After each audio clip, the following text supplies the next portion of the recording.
A 1,000-degree branding iron was pressed onto the man's body, but he actually laughed with excitement, because this mark represented that he had finally earned the qualification. From now on, he could follow the mech knight he admired the most, and carry out dangerous missions with him. But when the man boarded the aircraft, what awaited him was not glory, but a dirty pair of underwear thrown at him by the knight.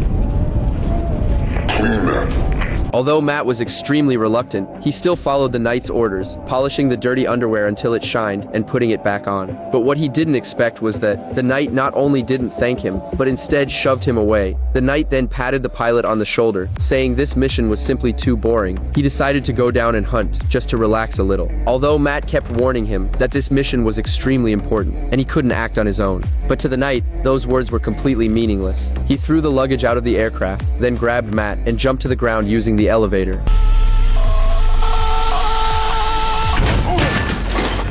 After the two safely reached the ground, the knight ordered Matt to carry the equipment. Then he walked toward the forest ahead, ready to search for prey. Matt could only follow behind him obediently, but shortly after entering the woods, he unexpectedly discovered a clue. A white lab coat was lying on the ground, with a can of leftover dog food beside it. This meant that not long ago, a person and a dog had passed through here, and the target of their mission was the scientist who escaped with his dog. It seemed that these items were probably traces left behind by the scientist. But before Matt could celebrate for long, a strange noise suddenly came from the cave ahead. The two immediately went on alert and carefully walked inside, but the inside of the cave was extremely dark, with almost no visibility deep inside. So the knight immediately ordered Matt to go ahead and scout the path. But my lord, I don't have armor. My squire.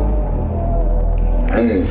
At that exact moment, the only flashlight ran out of power. With no other choice, Matt had to gather his courage and walk alone into the darkness. The cave was filled with barrels of nuclear waste, but aside from that, there didn't seem to be anything unusual. Matt was about to turn back and report, when he suddenly discovered that a mutated bear had appeared behind the knight.